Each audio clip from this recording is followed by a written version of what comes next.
여러분 안녕하십니까? 박일환입니다. 오늘은 구독자 중 우리나라의 이혼 제도에 대한 질문이 있어서 이에 대하여 답변을 드리도록 하겠습니다. 우리 판례는 이혼에 관하여 유책주의를 채택하고 있으며 최근 나는 전원합의체 판결도 이를 유지하고 있습니다. 그러나 전원합의체 판결에서는 7대6의 의견 대립이 있는 것과 같이 파탄주의에 대한 견해도 상당수 지지를 받고 있습니다. 앞으로 우리 사회가 더 발전하면은 결국은 파탄주의로 가는 것이 아닌가 하는 생각도 저는 해보고 있습니다. 그러면 어떤 사건에서 이와 같은 의견의 대립이 있었을까요? 우선 사안을 간단히 설명을 드리겠습니다. 원고와 피고는 1976년 결혼을 한 부부입니다. 설하에 3명의 자녀를 두었다가 2000년부터 원고가 가출하여 제3자와 동거하면서 딸을 출산하였습니다. 그동안 원고는 피고에게 월 100만 원 정도의 생활비를 주어서 피고는 이로써 자매를 양육하였으며 교육비 등은 모두 아버지인 원고가 부담을 하였습니다. 그러나 그 뒤 피고는 위암으로 수술을 받고 현재도 투병 중이었으며 원고 또한 신장 2등급의 장애 판정을 받아서 투병 생활을 하고 있습니다. 이와 같은 상황에서 원고가 이혼을 청구하자 피고가 유책배우자의 청구는 허용되어서 안 된다고 다투어서 결국 하급심에서는 원고가 패소하였습니다. 대법원에서는 7대6의 의견 차이로 원심이 그대로 유지되었습니다. 그러면은 유책주의란 과연 무엇입니까? 그 논거는 어디에 있을까요? 유책주의란 가정의 파탄의 원인을 제공한 사람은 이혼을 청구할 수 없다는 것을 말합니다. 스스로 가정을 파탄에 시켜놓고 이혼을 청구하는 것은 신의칙상 받아들일 수가 없다는 것을 뜻합니다.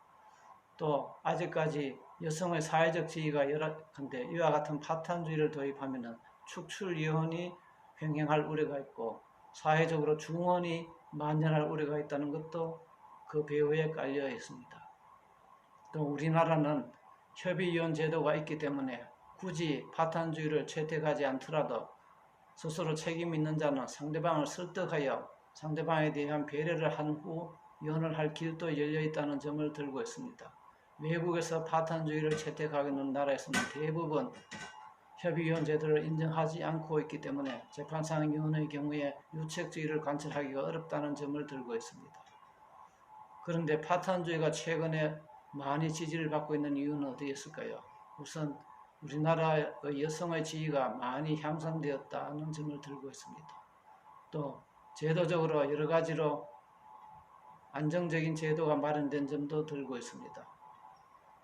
부부재산 분할 청구권과 자녀에 대한 면접 교섭권, 또 연금에 대한 분할 청구권 등과 같이 많이 여성에 대하여 배려해주는 제도가 생겼습니다.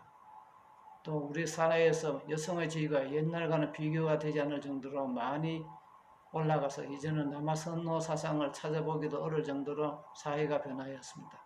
이와 같은 사회 변화에 따라 이제는 이미 파탄에 빠진 가정을 굳이 억지로 유지시킬 것이 아니라 오히려 해소시키는 것이 인간의 존엄과 행복 추구에 도움이 된다고 생각하기에 이르는 것입니다. 그러면은 두 가지 원칙 중 우리는 어떤 원칙을 지금 채택하는 것이 타당할까요? 이 문제는 결국 현재 우리나라 현실을 어떻게 진단하느냐에 따라서 달려있다고 할 수 있으므로 사람에 따라서 각자 의견이 다를 수 있습니다. 결국 문제는 현재 우리나라에서 이혼을 허용함으로써 상대방에 대한 배려가 충분히 이루어질 수 있도록 법과 제도가 마련되어 있느냐에 달려 있습니다.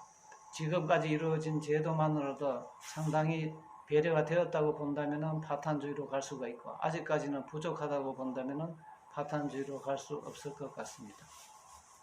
지금 젊은 사람들 사이에서는 부부 배산제가 많이 통용되고 있습니다. 그러나 아직까지 노년층의 경우에는 전업주부의 경우에는 남편이 번 재산은 모두 남편의 이름으로 되어 있기 때문에 자신의 몫을 찾기가 상당히 어렵습니다.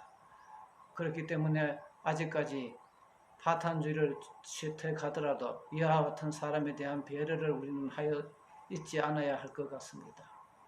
물론 유책주의라 하더라도 완전히 예외를 인정하지 않는 것은 아닙니다.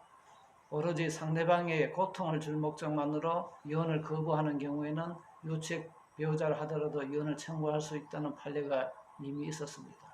이에 덧붙여서 본 전원합의체 판결에서는 상대방에 대한 배려를 그 뒤에도 수십 년간 충분히 하여와서 이제는 더 이상 책임이 누구에게 있느냐를 따지는 것이 무의미한 상태까지 이르렀다면 예외적으로 유책 배우자도 청구를 할 수 있다고도 하고 있습니다. 또 파탄주의에 입각한 소수설에서도 상대방에 대한 배려가 아직 불충분한 상황에 이르렀다면 파탄주의의 예외를 인정하여 유책 배우자의 청구를 기각할 수도 있다고 하고 있습니다. 이와 같이 본다면 결국 두 견해의 차이도 구체적 사건에 있어서는 크게 없지 않나 하는 생각이 듭니다. 다만 본 사건의 경우에는 다수 의견은 유책 배우자의 이혼 청구를 인정하지 않고 이를 인정해야 할 예외적인 사유도 없다고 보고 있습니다. 그렇지만 소수 의견은 파탄주의에 입각하더라도 하여 이혼을 하는 것이 마땅하지 않은가 하는 생각을 밑바탕에 깔고 있으면서 유책주의라 하더라도 이 경우에는 결국은 유책성이 많이 희석화된 것이 아니냐, 따라서 이혼을 허용해 주는 것이 옳지 않겠냐는 견해도 조심스럽게 밝히고 있습니다. 7대6의 의견이 말해주는 바와 같이 이와 같이 아주 미묘한 사안의 경우에는 우리는 과연 타인의 가정에 국가가 얼마나 개입을 하여 이혼 여부를 결정할 수 있을까 하는 철학적인 의문을 여전히 던지게 됩니다. 감사합니다.